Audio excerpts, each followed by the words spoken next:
makes you the best mayor job, ever. That's right. Because y'all, we've had heat and rain and hurricanes and. I put the order in the day after 2 years ago's event, since it didn't work out too well weather-wise last year. But yeah, we're glad to be back on the square, and it is a beautiful day. The vendors all coming back now, everything in your store? Yes, sir. Actually, we have to turn people away. We've had such a good response that our event planner, Lori Manis, has had to take names for next year. As the mayor, what kind of feedback do you get about this festival? People love it. I mean, it's just something for everybody. It's all day long, especially when it's a beautiful day. They want to be here all day, and then their favorite thing is the 8:30 fireworks. That's everybody loves a good fireworks. Yeah. And I mentioned to somebody earlier they get their only peek at the standpipe if they come to the. I know, that's really cool. I might even go over and look at that again. It's really different looking on the inside than you picture it being when you look on the outside. But if anybody has time to do that, I encourage them to go do that. That's really a neat addition to the festival.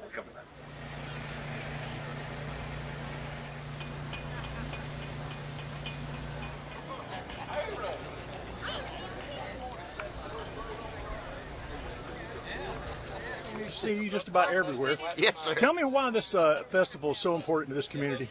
Well, of course, we celebrate it every year, and except for 2020, which we had, but our standpipe, which is behind us here, is a great asset and just a fixture here in Belton. So it's good to get everybody together. We have a car show, just get everybody to come out, and it brings people to Belton, to Anderson County, so it helps us all out. And people are going to get a peek inside the standpipe today. That's the only time they get a chance to see. It is. Shouldn't take long because there's not much to see, but it is good to see inside there. Not many people get to look inside to what it is, but yeah, it's been there for so long that it's neat just to see kind of the history and where it's been. Have you been to every one of these, you think? Most of them. There's probably been one or two maybe, but I've been to most of them. It's always the first weekend in October. And, yes, ma'am. Okay. What kind of feedback do you hear from people about this festival? Because you have been coming a long time. This is one of the biggest festivals, and it not only draws around this area, it draws state, even in the southeast. People come to car show. It gets bigger and bigger every year, and all the entertainment's always good. And I think we got a lot of vendors this year. It kind of ebbs and flows as far as vendors and the car, but we got a big turnout this year. Got a perfect day for it. Couldn't ask for Chamber of Commerce Day. And keeping the standpipe is a good example of saving our historic structures that exactly. It becomes useful down the road. I'm glad you brought that up because we're too quick to tear stuff down. Some places have torn stuff down, and now they've lived to regret it. Because like you say, it's your history. It's your history, and you got a generation coming along. You can tell the stories, but when they can put their hand on something and see it, it makes all the difference in the world. It really brings it alive for them.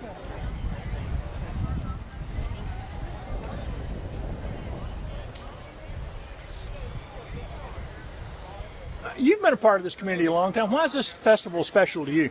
Well, it brings a lot of people together. You got car shows here. It's festive. You got good food and camaraderie.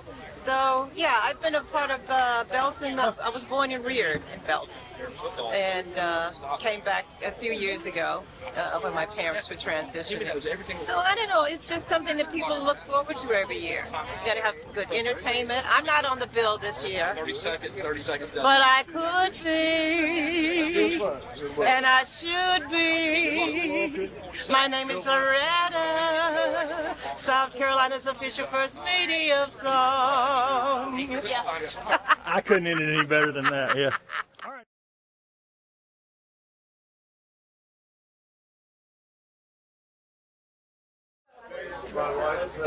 Good morning, everybody. Welcome to the 2025 Belton Standpipe Festival. We're so glad to have you all here downtown. We ordered up special weather today since last year was a disaster. But we're glad you're here. It's going to be beautiful all day. We hope you stay as long as you can. On behalf of council and myself, we welcome you here, and our senator and our county council and our House of Representatives all here too. So, gang's all here. At this time, if you would stand for the presentation of flags by the BHP Air Force Junior ROTC Color Guard, and remain standing for the Pledge of Allegiance given by our Councilman Joshua Hawkins.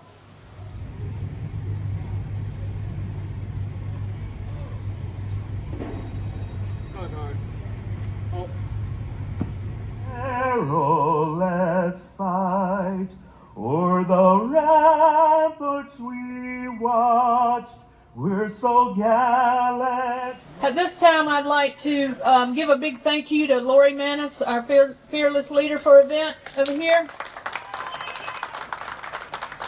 Lori, along with our entire city, our fire department, our law enforcement, our street department, water department, everybody has a hand in making this day happen. So please thank them. If you see anyone from the city, they work hard to do this. I'm sure Lori will start again next Monday getting ready for 2026. So good job, Lori. Thank you very much.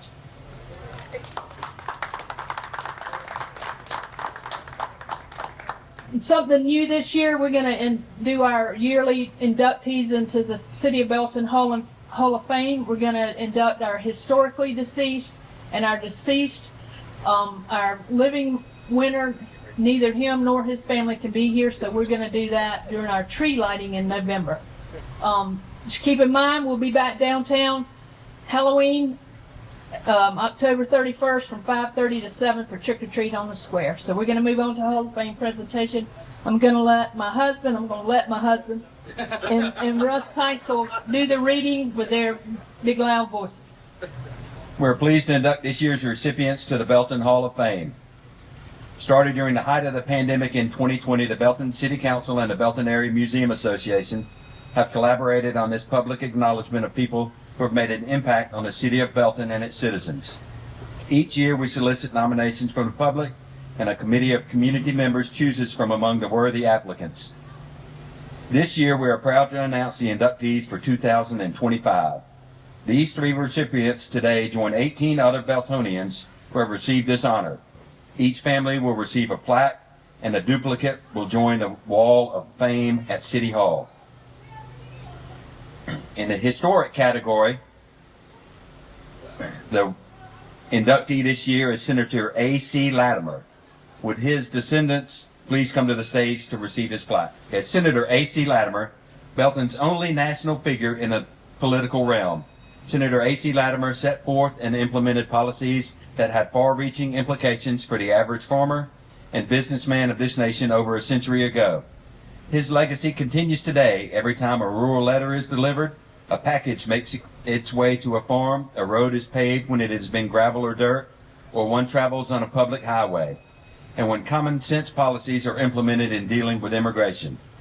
A native of Lounsville, A.C. Latimer had access to little education than the country schools, but he had a keen mind and a willing heart, and he read widely and learned from other sophisticated people so that he was just as welcome in a poor man's house as in the halls of Congress. He moved to Belton as a young man in 1880. A few years after, he had married Alice Brown, daughter of Dr. William Carroll Brown. Active in political affairs from a young age, he served in the Red Shirt Rebellion as an ardent supporter of General Wade Hampton in his 1876 bid to secure the South Carolina governorship back from the carpetbagger regime. During that time, he met Dr. William Carroll Brown of Belton, and the two struck up a friendship. He was considered by his friends and neighbors a safe and sane advisor in public problems and a prudent, thrifty farmer with practical ideas and plenty of energy, all of which brought him success in his agricultural and personal undertakings. He was prominent in the Farmers Alliance movement and was one of the leaders in establishing a large and prosperous Farmers Alliance store in Anderson. In 1888, he opposed the Third Party movement, urged getting control of existing party machinery, and was elected Democratic Party chairman of Anderson County in 1890. In this position, Mr. Latimer's appeal grew because he was forceful and direct to the voters themselves, and in 1892 led a campaign against Honorable George Johnstone of Newberry, one of the ablest lawyers and best speakers in the state. That year, A.C. Latimer was elected to the U.S. Congress, serving as a U.S. House Representative for a total of 5 terms. His work in the House of Representatives was noted for his perseverance and aggressiveness in the interest of the farmers and the people. Among other things, he worked for the advancement of the free rural delivery service, advocated for parcel post, direct election of U.S. senators, and direct primary voting and other democratic measures that are now law. Then he was elected to the Senate in 1902. In that chamber, he directed his attention to creating laws establishing good roads, becoming known as Good Roads Latimer. He was the only Democrat appointed to the Immigration Commission and spent the entire summer of 1907 in Europe studying the issue, bringing home ideas for policies that were enacted, including hosting interviews with potential immigrants in their native country rather than when arriving in America, dismantling state bureaus of immigration, and fining steamship companies who didn't follow the set guidelines. He also served and actively discharged his duties on Agricultural and Forestry Committee, the Corporations Committee, the Immigrations Committee, the Manufacturers Committee, the Pacific Railroad Committee, the Patent Committee, and the Public Buildings and Grounds Committee. He died in Washington, D.C. after an emergency appendectomy. At his death, thousands of Beltonians waited at the train station to pay their respects, and many distinguished Washington figures came to Belton to attend his funeral. An active and devout Methodist, the Latimer Memorial Methodist Church was renamed in his memory. He was credited as being a prominent member and staunchest supporter of Methodism. He was a liberal contributor to the church and was known for his earnest and touching public prayers, bringing the congregation to tears for the sincerity of his talks with God. From the Belton News, February 16, 1928, it is well to remind those who are now living of the debt this generation owes to the past, so that we may profit from the worthy examples of such good and youthful citizens and statesmen, as was A.C. Latimer. His entire life illustrates America's equal opportunities and ought to be an inspiration to every earnest, ambitious youth of the land. Thank you all. On behalf of the City of Belton and the Belton Area Museum Association, I present to you the plaque honoring Senator A.C. Latimer. Thank you very much. Thank you very much. Yeah, of course. I'd just like to say how much Belton has always meant to all of us.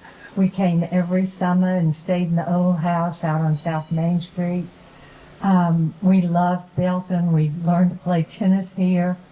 And it was such a treat to be here today. Last night we stayed in your Standpipe Inn, and it's just so impressive. And so it's nice to see Belton doing so well. Thank you. Today in our deceased category, we're going to honor Miss Ruth Cox Drake. Would the museum staff please come to the stage to receive her plaque? Although small in stature, Ruth Cox Drake was a powerhouse during her lifetime and a force for the cause of the city she so loved. Born in 1905 to parents who were already invested in the community, she and her siblings were taught at an early age to use their vast resources to better their hometown. She married Wesley Drake, businessman who ran the Belton Bottling Company, and served several generations of students as a school teacher at Central School, Belton Middle School, where she taught 6th grade for over 30 years, from the late 1930s to the early 1970s when she retired.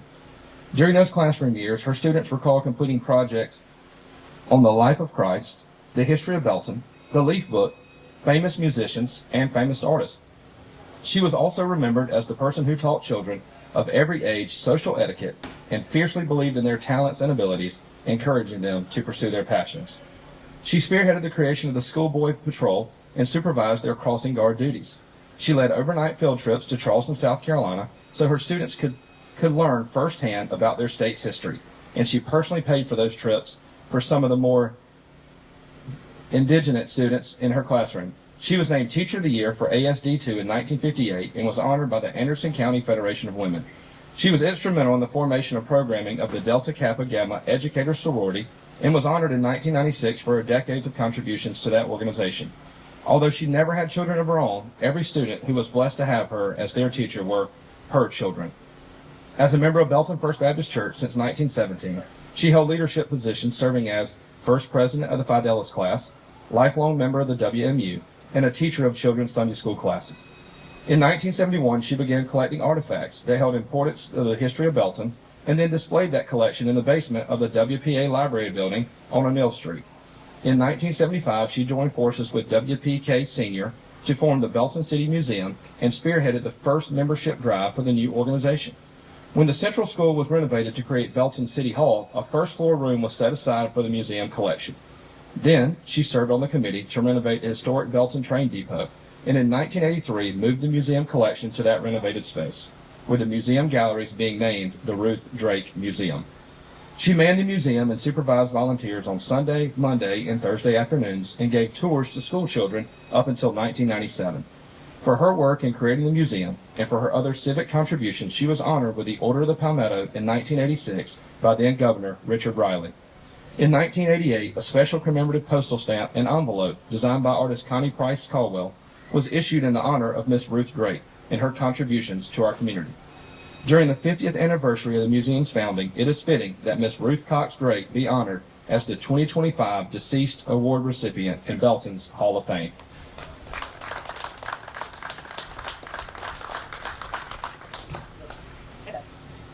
The Ruth Cox Drake's family couldn't be here today, but they're very, very honored, and thank everyone for this honor today. Thank you. Although not present today, we do want to mention our living category winner is Mr. David B. Jones. David and his family will not be able to join us today for the presentation, so we will acknowledge his contributions and present him his plaque during the Christmas festivities planned for Belton on November 20th. You can all come out then to honor him and enjoy businesses on the square hosting open house, the annual tree lighting, and a Christmas concert featuring the Combo Kings. Thank you. Okay, at this time we have a special presentation for our Museum Association. If Senator Mike Gamble would come up, House of Representatives Lee Gilreath, and Councilman Greg Elgin. And at this time, all board members associated with the museum come up on stage also, please. Thank you, Eleanor. My name is Senator Mike Gamble. I'm joined on the stage by our Representative Lee Gilreath. We're here today to do a very special proclamation from the Governor of South Carolina, who sends his regards and regrets that he could not be with us today. This is a governor's proclamation for the Belton Area Museum Association, formerly known as the Belton City Museum. It's celebrating its 50th anniversary serving the community. It was opened in 1975 with the mission of preserving our artifacts, documents, and stories of local history. And since 1983, the Belton City Museum has been housed in our depot over here to our right, preserving that National Historic Register structure for the community. We want to commend the staff of the Belton Museum and our board members who are joining us on stage, and everyone that's had a part in making this a reality and keeping this museum going. You know, this is what we need to do. We need to preserve our history. Far too many times we don't do that. And it's just my privilege on behalf of Lee and myself to present this governor's proclamation to the Belton City Museum today.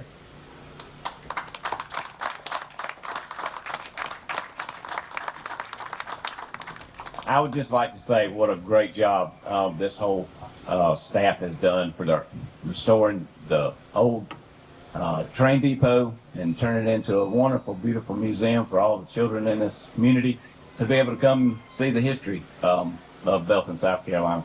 So thank y'all again for all that you do. It is a beautiful facility, and y'all do amazing work. Thank you.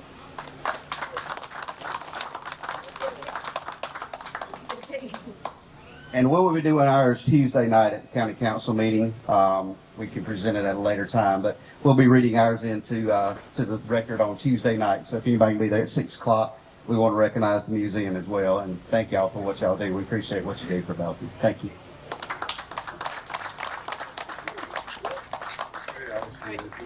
Okay, look.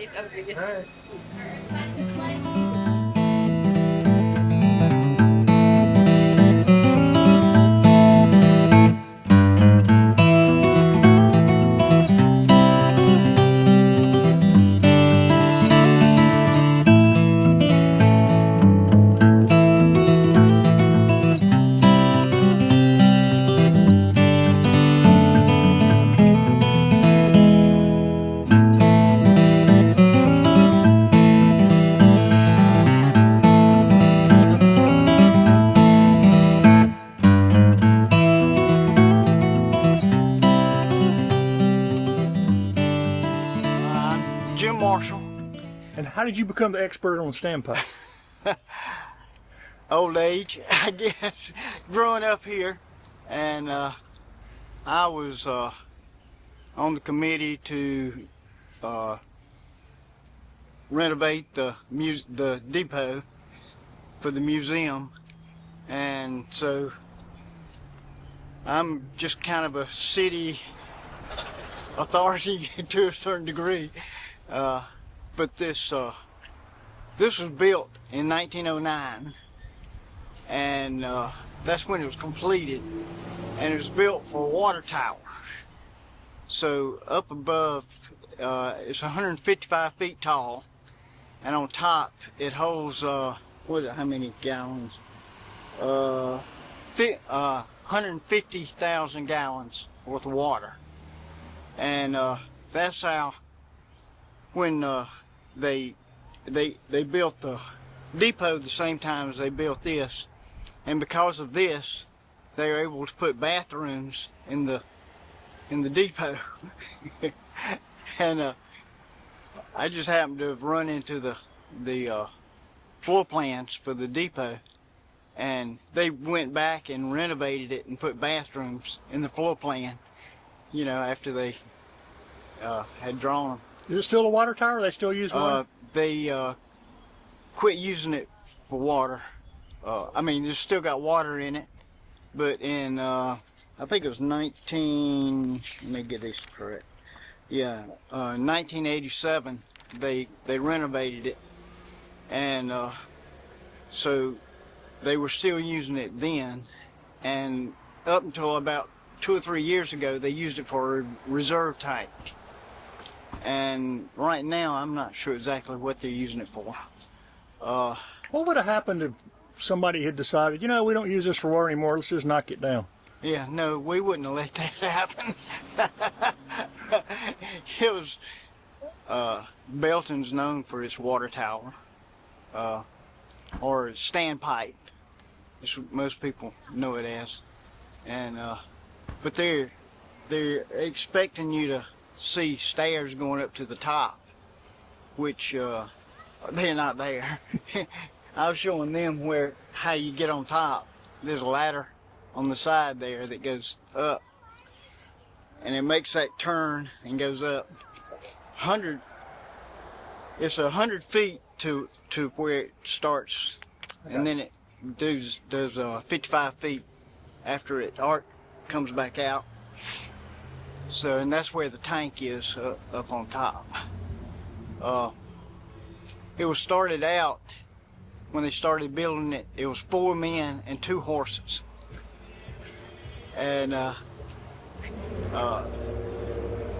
back when they had the scaffolding going up, and these, I think it was 4 kids, decided they would go to the top. So they went up the scaffolding, and one of them fell, and I think he fell like 75 feet or something, and broke his arm. And that's all.